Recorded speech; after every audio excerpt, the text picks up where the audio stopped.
All right, we're going to get started. Jeff, you can advance the slide. So my name is Rick Feinberg. I'm the press officer of the American Astronomical Society, and it's my pleasure to welcome you to this SATCON 2 press conference, which I'm hosting in collaboration with the National Science Foundation and its NOIR Lab, National Optical Infrared Astronomy Research Laboratory, which is run by the Association of Universities for Research in Astronomy, AURA. And we're really glad to have you with us today. So the SATCON 2 workshop was held this week. Some of you will have been at that workshop, and some of you may have been at the SATCON 1 workshop a year ago or attended this week's SATCON 2. What we're going to hear today is a brief overview from the co-organizers, followed by presentations from the 4 working groups, about which you'll hear more in a couple of minutes. For attendees, I want to let you know that you can ask questions throughout the briefing using the Q&A box. You'll find a little Q&A button at the bottom of your screen. I've asked the panelists not to actually type any answers into that box, but instead to wait until the Q&A period, which will occur at the very end of the briefing after all the presentations, at which point we will read the questions aloud and answer them aloud so that it will be captured on the recording.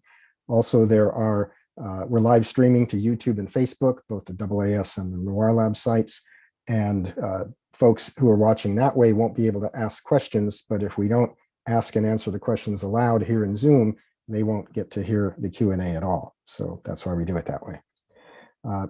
For those of you who are tuned in and if here in Zoom, and if you do want to ask a question, your name will be obvious to us, but your affiliation won't be. So please include your affiliation, and please also include, if you can, who your question is directed to. And again, you can enter them into the Q&A box throughout the briefing, and we will ask and answer them at the end.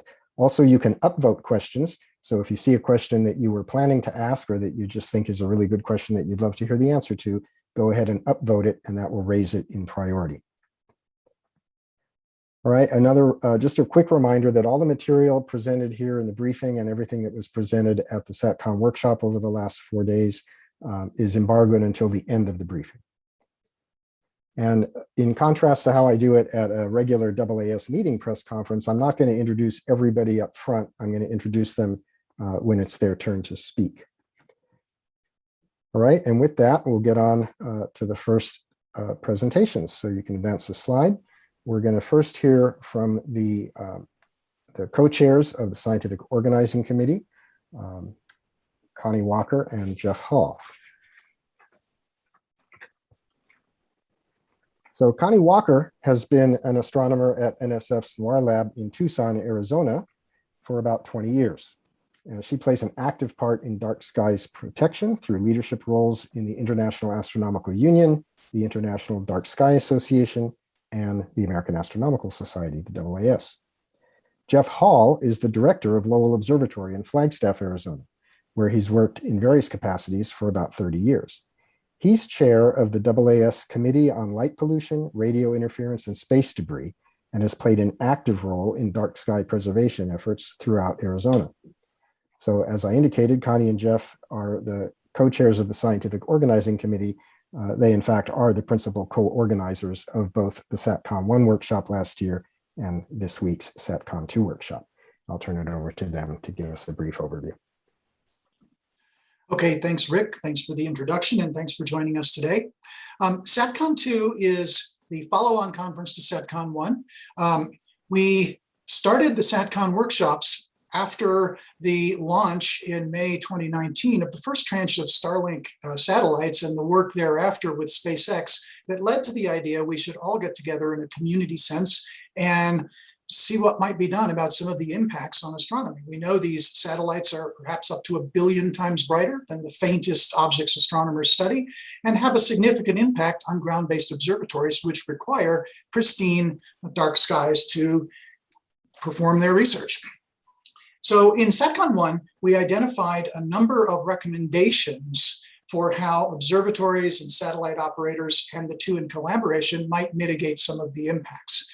SATCON 2 is the follow-on to that, where we've really tried to examine what will be the resources in terms of both people power as well as funding, and the methods that we use to actually implement the outcomes of SATCON 1 and its recommendations. We also realized SATCON 2 needed to be considerably broader.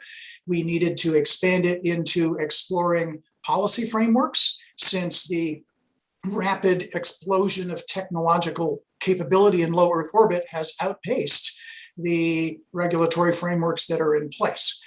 We also wanted to greatly broaden the stakeholders involved. There were many communities, many voices that had not had an opportunity to be at the table and make their opinions heard about the burgeoning industrialization of space. And so these were our objectives: to broaden the discussion, to begin exploring policy, and to take actionable and concrete steps towards making the recommendations of SATCON 1 a reality. We would very much like to thank funding from the National Science Foundation, the NSF, for their support of the workshop, as well as the AAS, which has supported both SATCON 1 and SATCON 2 throughout, as well as the activities of the LPRISD committee. And we particularly want to thank NSF's Noir Lab for hosting it, and you'll be hearing in the rest of this press conference from our excellent and hardworking working group chairs, who really have been the people that have made this happen and come up with some, I think, some very interesting and exciting conclusions. So, Connie. Thank you. Next slide, please. Thank you. So at the heart of the SATCON 2 workshop, we had 4 working groups: one on observations, led by Meredith Rawls; one on algorithms, led by Jonathan McDowell and Rob Seaman; and another on policy, which was led by Richard Green, with 3 subgroups that focused on national, international, and industry. And then the 4th group was the community engagement group, which was led by Aparna Venkatesan and James Lowenthal. And that was a truly multifaceted group with many communities that were involved. And you'll hear more about that later as well. And so these 6 working group chairs, they'll be introduced in more detail by Rick later, before each of their presentations. They worked with a total of about 90 working group members. And it was an amazing experience. They worked for 2 months before the workshop on their various areas, and about over 550 registrants registered for the meeting. We had about 8.5 hours of presentations with some Q&A, and about 6 hours dedicated to discussion and questions. And all of the findings and everything that came out, the feedback that came out of the questions and answers and the discussion from the attendees, will go into the report that we will probably take a couple of months to actually finish. So hopefully by the end of September or so, we will have a product. And then as well, we will have a final press briefing that you can all come back to. And more importantly, I think in some ways, is the future. And we're having quite the discussion over this already. The observations group has suggested something wonderful called SatHub, and I'll let Meredith explain more on the concept there. And this will also be involving the algorithms working group besides the observations working group.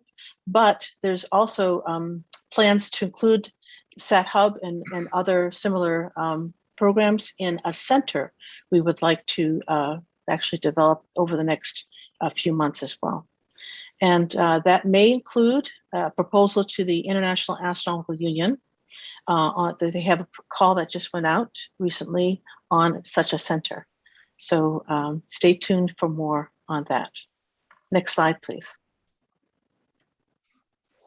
Okay, thank you very much, Jeff and Connie. So I'll ask you to turn off your video, and I'll ask Meredith Rawls to join us. Meredith is chair, as it says right here on the slide, of the Observations Working Group. Meredith Rawls works with the Vera C. Rubin Observatory Legacy Survey of Space and Time, or LSST group, at the University of Washington. She's a research scientist in the Department of Astronomy and a Dirac Fellow. Part of her work is to understand and disseminate how the proliferation of low Earth orbit satellites affects astronomy. Thank you, Rick. Take it Go to away. the next slide. Perfect. So as Jeff and Connie have already stated, and as you know, the hugely increasing number of low Earth orbit satellites are impacting observers of all kinds worldwide. And SATCON 1 last year had these 10 recommendations that were focusing particularly on optical and near infrared astronomy. And we just spent several weeks leading up to SATCON 2 working on coming up with how to best implement these. My working group in particular is focusing on 3 of those recommendations. Next slide, please. The recommendations that the observations working group has been working on and is still working on is primarily a way to coordinate observations of satellite constellations, and then also coming up with requirements for satellite operators to share data more widely in a standardized way. I want to emphasize that our working group has a very diverse membership. International participation includes some satellite operators, educators, astronomers from many different wavelengths, including radio, some entrepreneurs, and that our work is ongoing, and that the proposals that I'm describing today are preliminary, but I'm very proud of the progress we've made so far. Next slide, please. So one of the main things that we're proposing is we're calling it SatHub. The idea here is to have a one-stop shop for all of your different needs pertaining to low Earth orbit satellite constellation observations. We really would like to get out ahead of this and avoid reinventing the wheel by having lots of individual siloed groups addressing the problems, and instead have a single landing place for all of these different observations and related analyses to land. The primary goal of SatHub is to inform and enable timely satellite observation plans. It'll be an education center, a news center, if you will, for about the latest launches and the latest tips and tricks for observing and reducing your data. And then as a secondary goal, it will be a landing place for all of the software that we'll hear a little bit about soon from the algorithms working group, tutorials for how to observe given whatever equipment you have, or even if you're just using your eyes or a camera. And as well as the data from satellite operators themselves, like the 2-line element data, which I'll get to in a minute, ephemerides, images that astronomers take, different kinds of data products, be they radio observations, images with streaks, effective spectra, etc.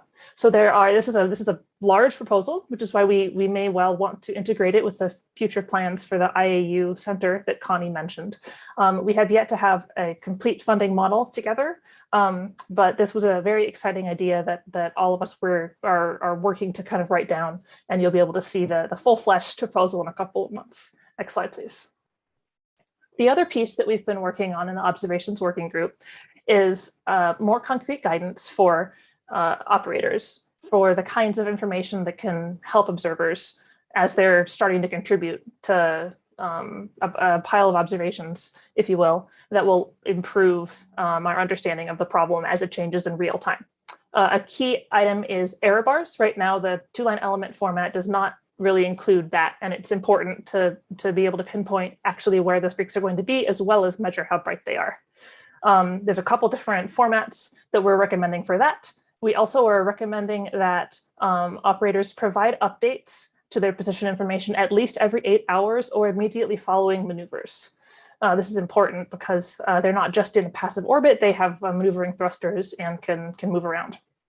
In addition, we would like operators to contribute to funding publicly accessible websites and resources such as SatHub, and we would like them to share beaming strategy information to help with radio astronomy needs. Next, please. This is my last slide, and I just want to emphasize that the fast pace of this satellite situation coming on the scene really requires ongoing observer-operator dialogues. The key design needs have not changed since SATCON 1. We still want low orbits and darkening mitigations, but as we begin to study broader impacts on multiple constituencies, these may evolve, which is why we want a continued dialogue to happen. We hope that many aspects of SatHub as it comes in fruition will be useful for industry and that will attract funding from satellite operators. I'll leave you very briefly with this recent figure courtesy of Pat Seitzer showing that the VisorSat mitigation from SpaceX's Starlink has resulted in some significant darkening, but has yet to quite reach the 7th magnitude threshold goal. Thank you very much. Okay, thank you very much, Meredith. So we're next going to move on to the algorithms working group. The presentation will be given by Jonathan McDowell. He's an astrophysicist at the Center for Astrophysics, Harvard and Smithsonian, and a staff member at the Chandra X-ray Center in Cambridge, Mass. Jonathan is the author and editor of Jonathan's Space Report, an email newsletter documenting technical details on satellite launches and reentries. And he was the author of an astrophysical journal paper, The Low Earth Orbit Satellite Population and Impacts of the SpaceX Starlink Constellation. During the Q&A period, Jonathan will be joined by Rob Seaman. He's a data engineer and co-investigator for the NASA-funded Catalina Sky Survey at the Lunar and Planetary Laboratory at the University of Arizona. The Catalina Sky Survey's mission is to discover and track near-Earth objects in an effort to meet the congressional mandate to catalog at least 90% of the estimated population of near-Earth objects larger than 140 meters. And with that, we'll turn it over to Jonathan. Thank you, Rick. So if I can have the next slide. So the Algorithms Working Group has come up with a number of preliminary conclusions that we'd like to share with you today. First, our work confirms the SATCON 1 recommendations that there are really 3 specific areas of software that particularly need development.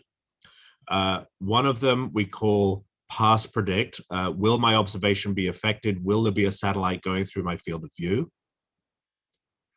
Another one, which we call trail fix, asks, can I salvage useful science from the affected data? Can I mask the trails and so forth? And thirdly, we also need a large simulation and modeling effort to assess the impacts both of current and of future constellations on the science. Secondly, our working groups carried out a detailed study of the algorithms and interfaces that these tasks are going to need, and that's going to be in the report in a couple of months. Next slide. Our third conclusion is that there's some good news. Some software already exists. We've tried to identify what existing software is relevant to these software problems, but we find that a lot of it is specialized to particular instruments, particular observatories, and it's going to need some work to be generalized. Also, though, there are big gaps where the software just doesn't exist. We do need a significant software development effort, and that's going to require substantial resources and funding. We also think it's important for there to be educational materials so that students can become familiar with the software and with the scientific issues. And our community is very diverse. We're going to have to provide the software in several forms. Libraries like AstroPy, applications for data pipelines, and simple web interfaces that everyone can easily use. Next slide. One of the things our group realized is that very early on, we're going to need a standard test suite to help develop the software. And that includes things like sets of example astronomical images and data with satellite trails of different kinds from telescopes of different kinds. Astronomy is a very diverse science in that sense. And so we need to test out the software in a lot of different cases. We also really like the SatHub concept that Meredith described for us. And we think that that's a natural home for people to go and find the software, find the satellite catalogs, get access to the location predictions, and find the documentation. But that's going to need continuing development, support, and maintenance. The constellations are being launched right now, and software always takes longer than you think to get properly working. And so we're going to need these resources as soon as possible. And finally, if these satellite constellations are fully deployed as planned, you're not going to be able to just fix it in software. No software solution can fully mitigate the impact on astronomical observations.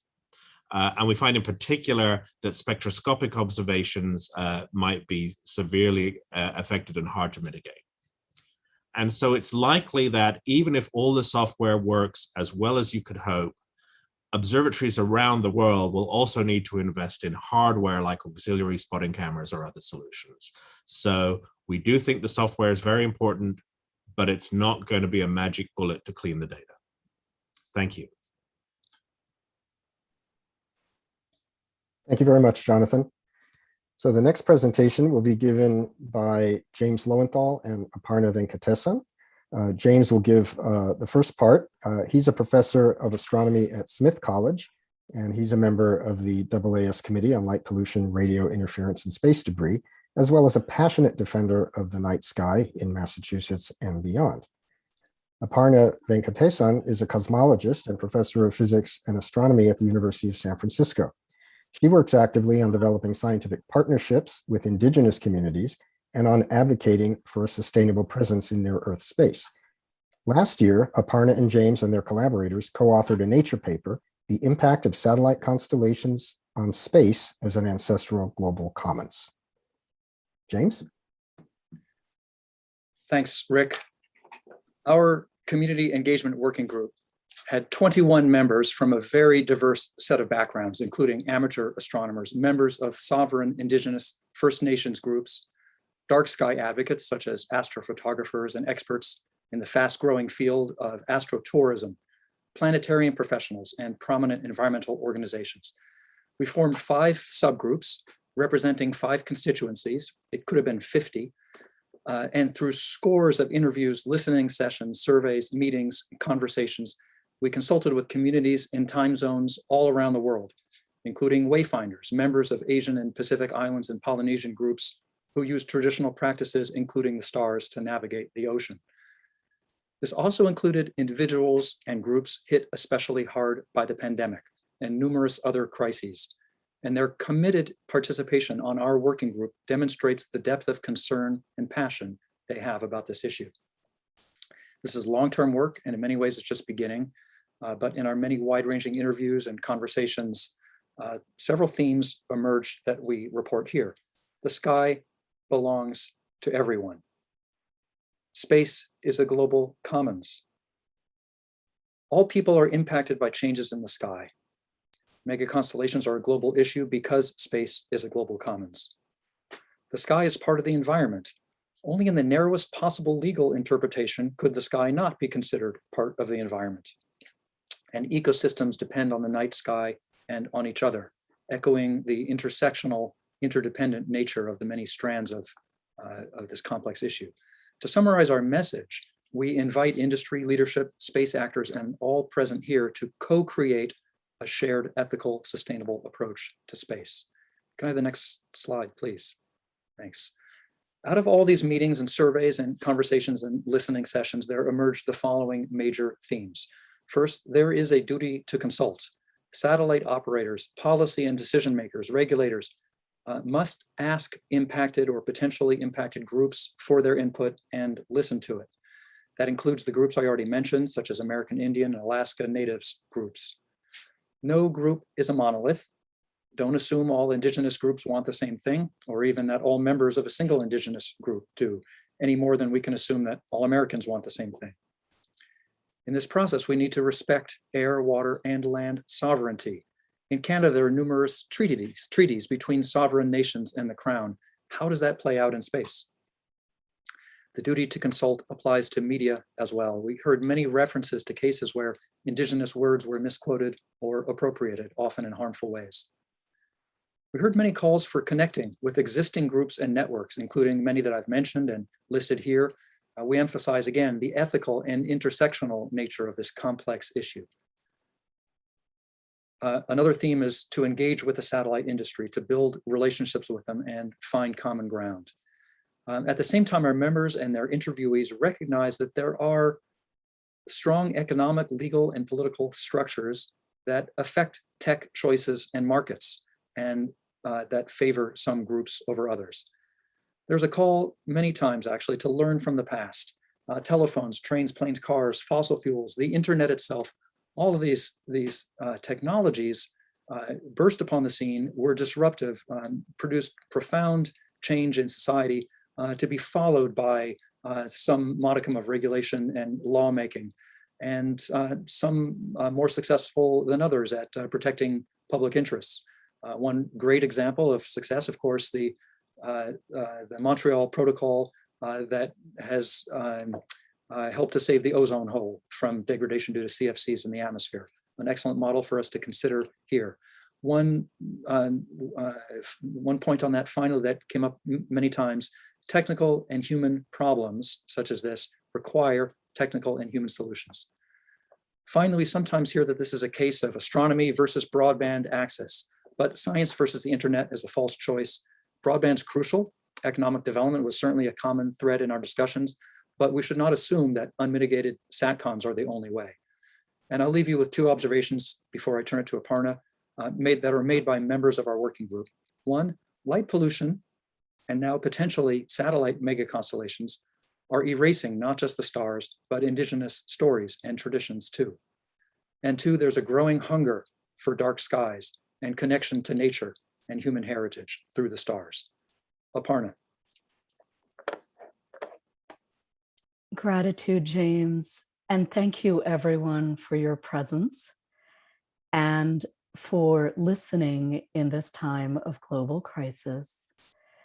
I will take a moment to build on a point that James made that we heard repeatedly from our constituencies and working group members: the need for consultation and long-term relationship building.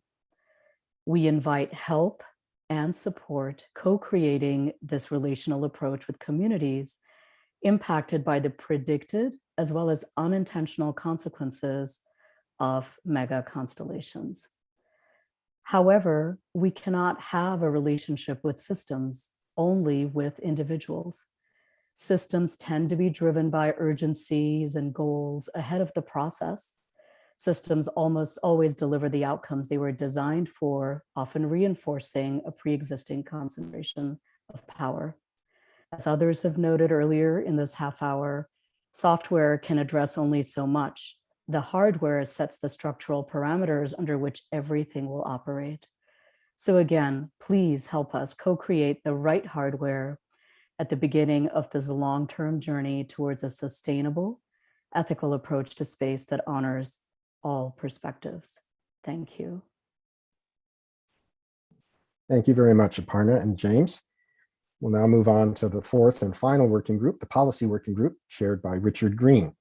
Richard is assistant director for government relations and research professor at the Steward Observatory, University of Arizona. He was recently director of the Division of Astronomical Sciences at the National Science Foundation, the NSF. Richard? Thanks, Rick. And next slide, please. So this policy working group was an extraordinary group in terms of their breadth of expertise. Their charge was to explore and assess paths to implementation of the SATCON 1 recommendations, particularly those relevant to industry. We had a group of about 30 participants. Astronomers were distinctly in the minority. We had space law legal scholars, policy experts, and a group of satellite industry participants. So as Connie Walker had mentioned earlier, we divided this effort into three subgroups with strong overlap. One for industry, developing the way, an approach that they might take to work with astronomers and implement the recommendations that were called for. We had a group looking at domestic US policy and law who were defining the legal and policy basis for including mitigation to impact of astronomy in licensing and other official approvals, and an international policy subgroup that was looking at other nations and international government perspective on the US's obligations under the Outer Space Treaty and signed conventions, particularly environmental ones. I'll just note the industry core subgroup had a broad group of participation from major operators. This report does not imply corporate endorsement, but we have real optimism that we're starting a long-term engagement between industry and the dark skies community that for satellite companies that really want to be good stewards and responsible actors in space. Next slide, please. So that industry and public policy subgroup wanted to encourage operators to consider effects on astronomy early in the development of their constellations, because unlike SpaceX, which manufactures their own machines, other operators will contract to a major manufacturer and they can adjust designs early, but it's very hard to change once they're in production. And so to that end, they propose having accurate, cost-effective testing and modeling to make sure that their reflectivity and shadowing is as requested, and that they should share mitigation approaches and lessons learned. After launch, SpaceX gave an example where they would turn end on so that there was very little geometrically reflected sunlight, as little as possible. And so learning about those maneuvers, again, sharing within the industry is important. They want to have clear guidance from astronomers as to what astronomers actually need, and not approaches that say you may not do this, you can only do that, but give them some technical latitude to meet the desires. Next slide. The domestic policy subgroup recognized that in reality, there's no national or international regulation of on-orbit activities beyond the Outer Space Treaty restrictions on weapons and the general principles of due regard, harmful contamination, and harmful interference. And so there is a question about how better to implement the US's responses to that. And it was also recognized and amplified during the workshop that SATCON 1 focused a great deal on individual components of constellations. There are also likely to be aggregate effects for diffuse light in the sky. Nevertheless, okay, I'm sorry, this is an antique version of this slideshow, and so I'll do my best. There's a growing understanding of the need to regulate light pollution, and so that includes 19 states, Washington, D.C., Puerto Rico, have laws addressing that, and so there are models showing that there is concern. Next slide. There, as an example of one agency is approving something that might impact the mission of another, we note that planetary defense requires sensitive observations of the sky. There are models for space traffic management, radio quiet zones, and there are responsibilities imposed by international law. So their conclusion was the obligation to reduce detrimental effects of satellite constellations on astronomy should and can be a condition of licensing based on law and policy. But implementation should be based on very clear goals that industry could meet. Next slide.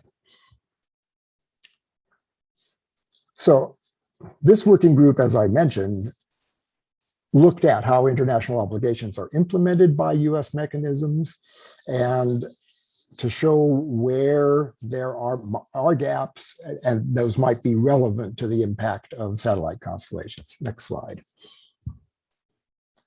So the conclusions here are that at the moment, as mentioned in the US group, but these are independent reports, there is not a way of managing on-orbit performance. There are not only individual satellites, but cumulative impact.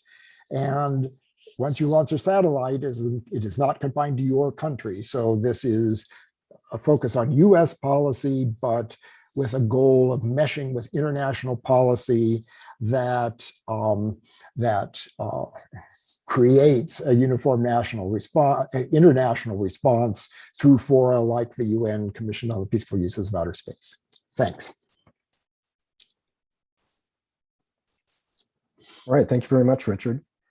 So we'll leave this screen up for just a moment, though I will note that at some point very soon after the workshop or after the briefing is concluded, we're going to post a copy of these slides with the media advisories about the briefing so that everyone will have access to this list of email addresses. You don't have to necessarily copy it down feverishly.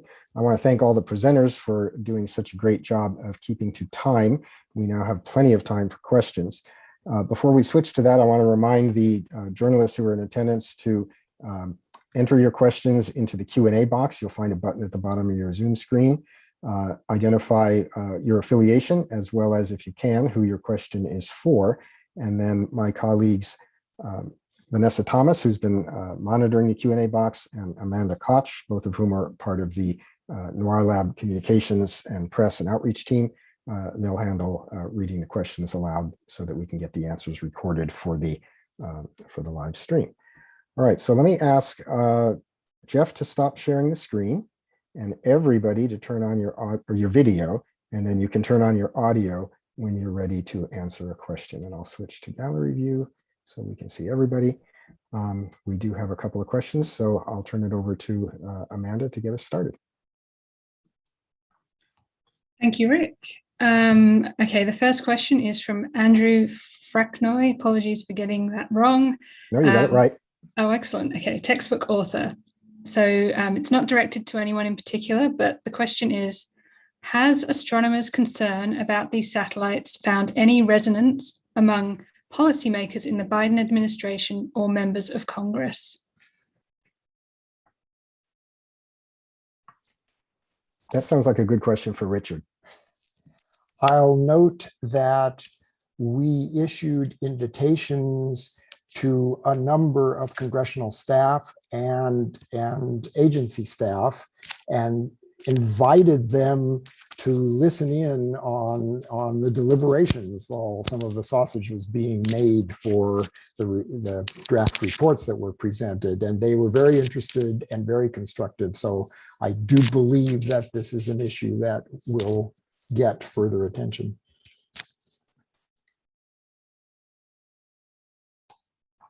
Great. Okay, next question is from Alex Witz at Nature.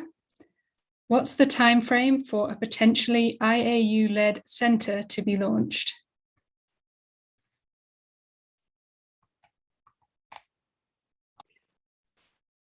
Meredith, I think that might be for you.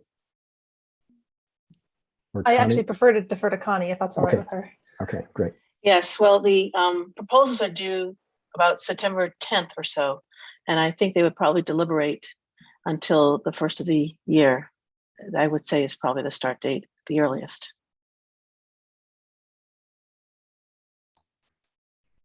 Okay, next question, again, not directed to anyone in particular, but it's from Jeff Faust at Space News.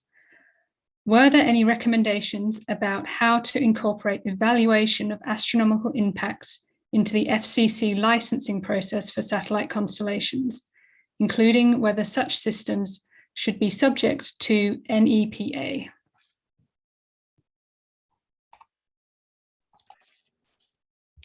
So that is certainly an issue that the policy working group addressed.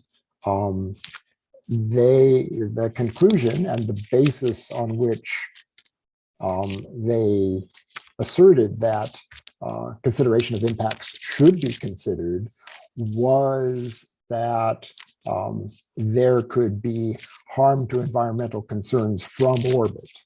And so on that basis, argued in an almost legally publishable way, they suggest that that could be the case, but we're unlikely to go into great detail on how an agency should implement licensing procedures, only that it would be appropriate for them to do so.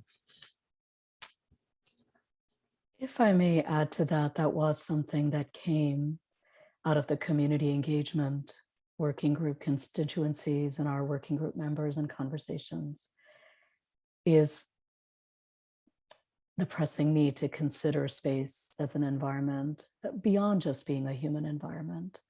That way it could be included under the scope of current law.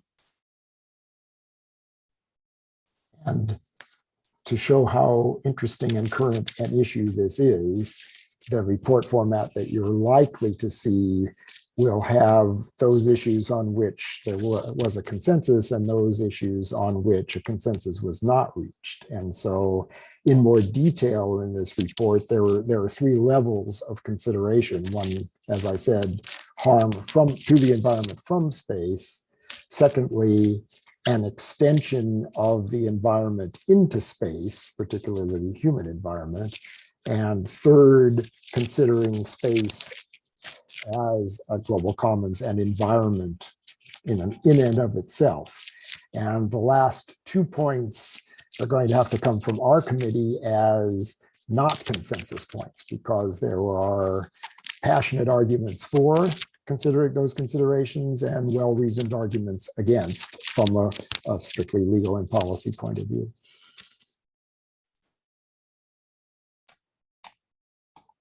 Thank you. Okay, so the next question is for James and Aparna, and this is from Ethan Siegel, who's from It Starts With a Bang. So he says, I agree with everything you've said, but how do you plan on getting satellite providers to care about anything you've said when they're legally free to externalize the costs of production resources by polluting space and the sky all they like with no monetary or legal ramifications? If there were no penalties against dumping sludge into a river, even though it harms everyone downstream, a company would do it with no limit. How can we stop companies from polluting space at will, given that all present mitigations are presently voluntary? Thank you, Amanda. James, would you like to go first and I could add? Sure, and then I'm guessing maybe some of our colleagues on other working groups may also want to add after that. First of all, I think some good news is, of course, the satellite operators were significantly and substantially involved in the planning of this workshop and the discussions leading up to it and during it, and have demonstrated in numerous ways good corporate citizenship and the willingness to commit resources to mitigate some of the ill effects of the satellite constellations. With that said, of course, they're not required to do that. There's no guarantee that other satellite operators around the world or even in the US will display the same sense of good corporate citizenship. And there is, I would say, a broad agreement that regulation is going to happen. And it's just like so many other disruptive technologies. The internet itself, it gets regulated afterwards. It's difficult to foresee. I think that's the case here. I think the corporations, the satellite operator corporations understand that, and the competition is pretty severe. Even the business model is on shaky ground. We've already seen bankruptcies, and having a completely unregulated atmosphere is not necessarily the best for them either. So I think there's broad agreement that regulation is going to happen. Of course, it's a slow process, but that's what we're launching with this workshop. Thank you, James. I think that's a great overview from what our working group shared on this issue. And I think we have been really glad to have industry folks present at this meeting, and one or two drop by some of our group's breakout rooms as well. And we've been grateful for that. Expanding the scope of current law and expanding regulation is a first step. I'd be very excited to see something centralized like SatHub launch and to be well funded, so that this can be given intentional time to address in an integrative way, because there's such an enormous array of issues. But I think parallel to and working with us with a SatHub type institute is the growing of grassroots long-term relationships. When we listen to perspectives we don't normally encounter in our day-to-day lives or work, we might be surprised by solutions we haven't thought of that other communities have dealt with in other arenas.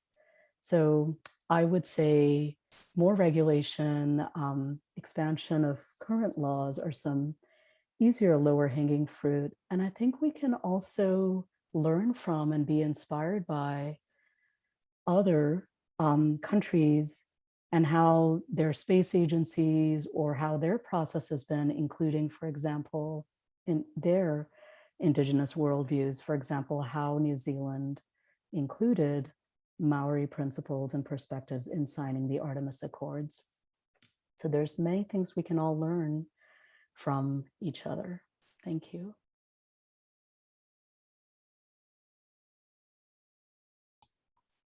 Okay, I'll move on to the next question.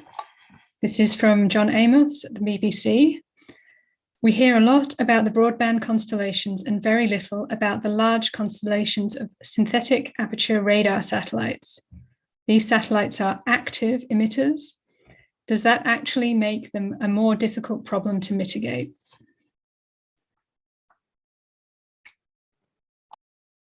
I can speak to this one briefly. I am less familiar with synthetic aperture radar satellites. My perhaps limited understanding is that there are not nearly as many of them. Perhaps that is also on the brink of changing. But the main thing that we were considering at SATCON 2 is specifically a commercial satellites in low Earth orbit. So I would love to learn more about this. And if any of my other folks here know more, feel free to weigh in. Well, just to endorse what you said, Meredith, there are an increasing number of commercial radar satellites going up, but not at the mega constellation quantities, right? So, for example, ISI has launched 15 so far. They're in the tens per constellation, not in the tens of thousands. And so we do need to look at it, but I think it's not such an imminent threat.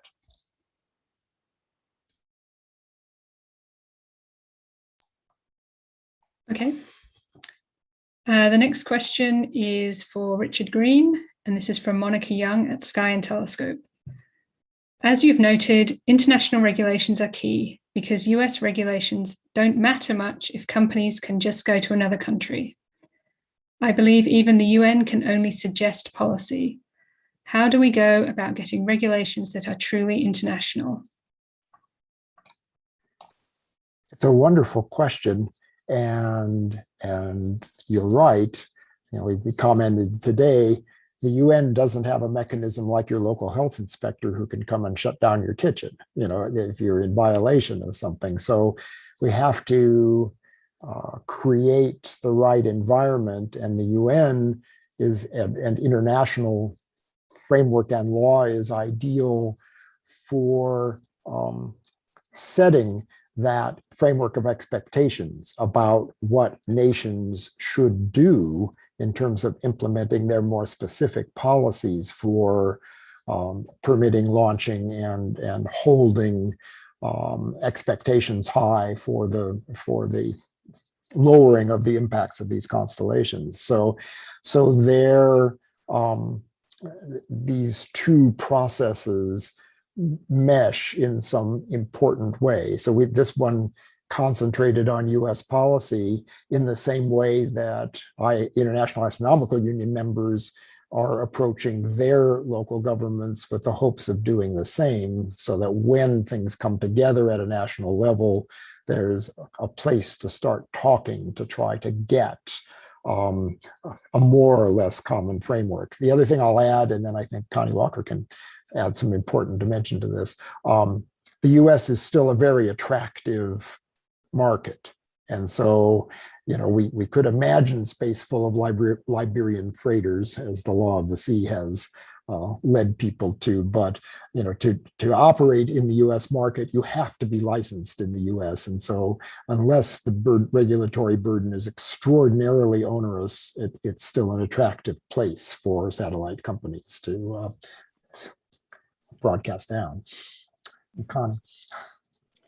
Yes, there's a parallel group working on the international levels of things called the Dark and Quiet Skies group. They had a conference last year. They're going to have one this year in October. And we we're working under the auspices of the UN Office of Outer Space Affairs and the IAU and actually the country of Spain. Under those auspices, it was an interesting process when we reported out in April to the UN that the consensus really does have to come from all of the countries that are involved that are there at the UN, which are like up to 95 countries. And these countries actually, they can't make decisions on their own. They have to go back to their governments and they have to get approvals.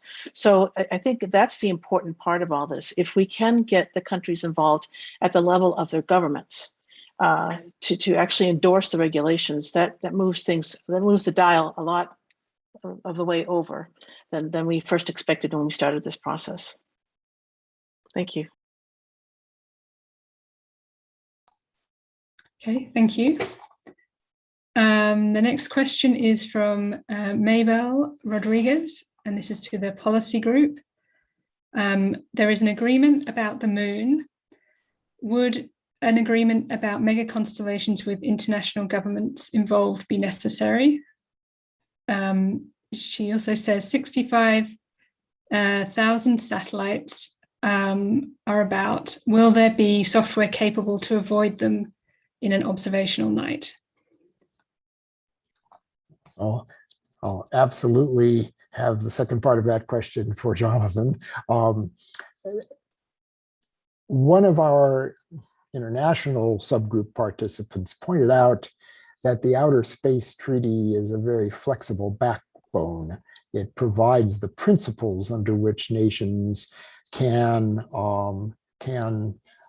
operate together to define how some new phenomenon like satellite constellations fits under the expectations of spacefaring nations in the framework of the Outer Space Treaty. So it's hopeful that that can be practical policy implementation rather than a new international agreement, if people can recognize that it's an aspect of the way nations have already agreed to work in space.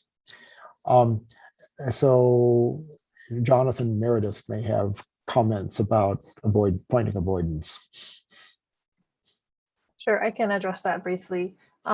It's true that with, as you say, 65,000, maybe even over 100,000 satellites, we don't realistically expect to be able to avoid satellites for many different observational campaigns. For Rubin Observatory in particular, a paper was led by Tony Tyson last year that kind of goes into the specifics of how it's not feasible to try to dodge large numbers of low Earth orbit satellites for a large wide field survey like that. However, different science situations, it may be feasible. For example, if you're trying to get spectroscopy of a particular object at a particular time, one of the software products that I believe Jonathan's group was proposing would allow you to say, okay, here's my RA and declination window. Here's like my 2-hour acceptable time frame. Please tell me when to do my integration so that I don't have a satellite going through the middle of that field. Yeah, and just to follow up on that though, yeah, it's absolutely, astronomy is such a heterogeneous field, right? Every science program is different. And so some of these tools are going to be useful and save you some of the time. And for other programs, it's just not going to help. And so it varies. Okay. The next question is from Ethan Siegel, and it's for Richard, Green, or anyone. One of the most successful worldwide networks is the GPS system. With only 24 active satellites, we can provide GPS coverage to the entire world. Is there an initiative to compel the US government to create a global 5G LEO satellite network that will provide fast, adequate global coverage with minimal number of minimally offensive satellites, rendering all private/international mega constellations unnecessary and ready for deorbit? So we can say that issue was brought up in lively discussion during the workshop as well, so it's on people's minds.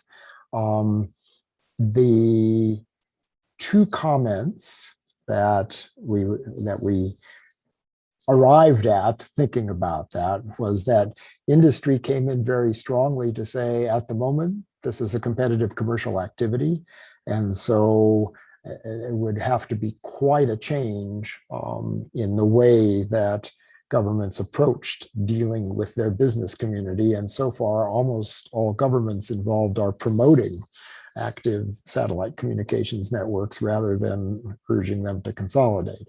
That being said, it gets back to this question of aggregate impact, because at some point, and we did not talk about this because we concentrated on areas unique to astronomy, or tried to, but at some point there will be a limit on the total number of satellites that can be had before you get into risk assessments about collisional runaways and things like that. And so at some point, the international community will have to think about how you react to the total number of satellites in low Earth orbit.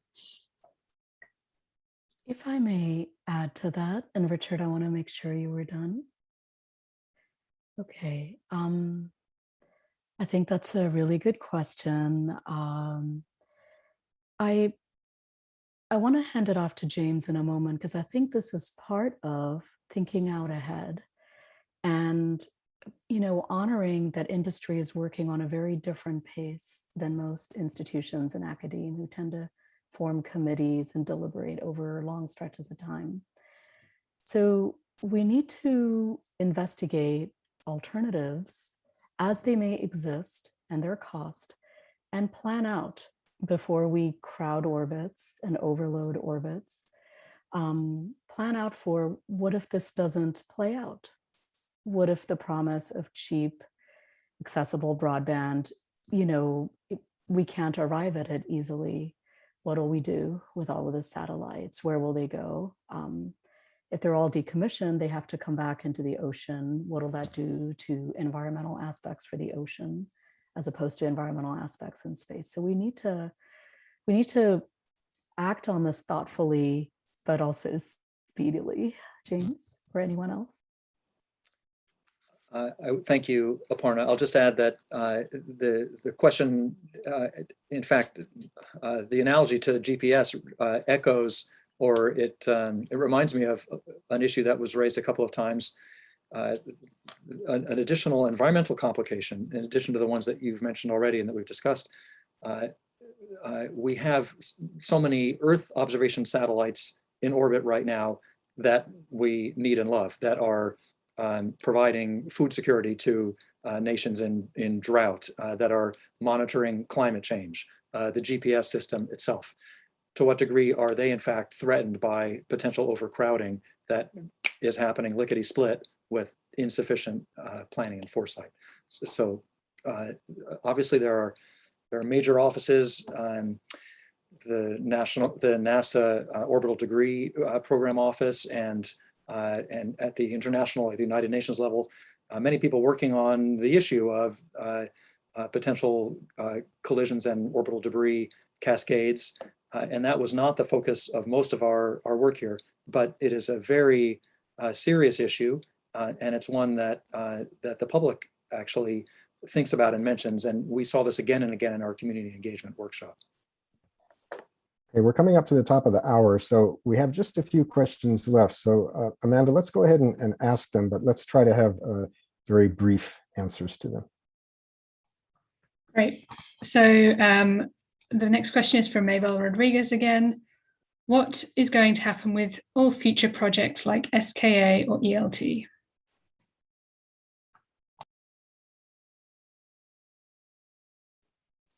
If this is in particular large radio observatories, this is an ongoing concern that we don't have a particularly good answer for at the moment, is my understanding. But it's on our radar, pun intended, and we want to have that be a considerate part of, or a substantial part of our considerations.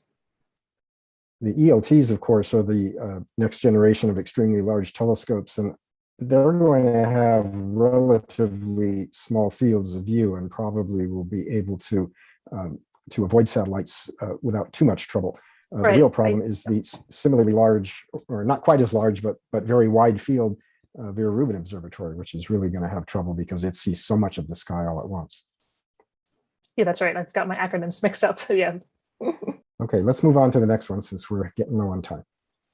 Okay, last question from Mabel. Will you have a document for the UN after the reunion at La Palma in October 2022?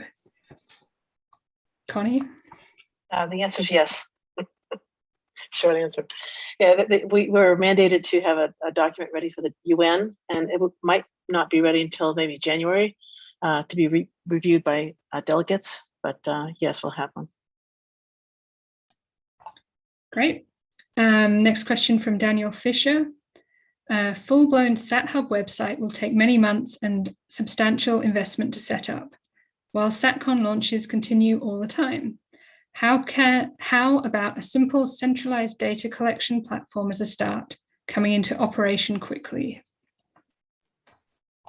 Well, thank you for that question, Daniel. Yes, it will take some time to make SatHub a reality. And a group that I'm leading at the University of Washington and the Dirac Institute is actually currently building a smaller scale service like the one you described. We're calling it Trailblazer. And the idea is to collect FITS files from astronomers worldwide, or anyone who can take a FITS image really, that have satellite streaks in them, and to kind of make a collection so that any group could investigate the changing impacts of satellite constellation bright streaks in the data as the situation evolves. So look for that hopefully later this year. And a final question. Yes, last question from Jordan Simpson-Parry of the Isaac Newton Group. How does the impact of satellite constellations on radio astronomy compare with the impact on optical infrared astronomy? Both are very significant and different.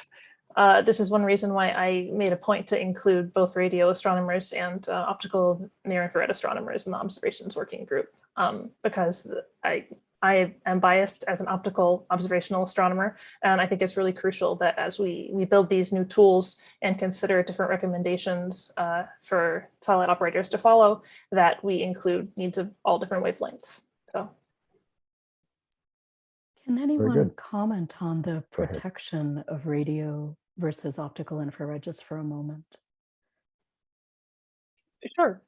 That's a good point, Aparna. So there is some precedent in the radio for having some protected bands, which is good, but is insufficient because the reality of how these satellites transmit is there's so many of them for one, and they have side lobes. You can't just cut off your radio transmission at a given frequency.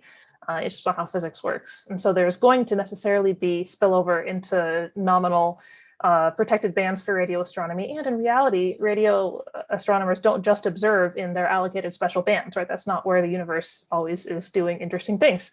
So the more noise that we have, that becomes a significant problem. And there is already ample work being done by radio astronomers to mitigate the effects of geosynchronous satellites, but they stay put and they know where they are. So they can, as needed, kind of ignore chunks of the sky.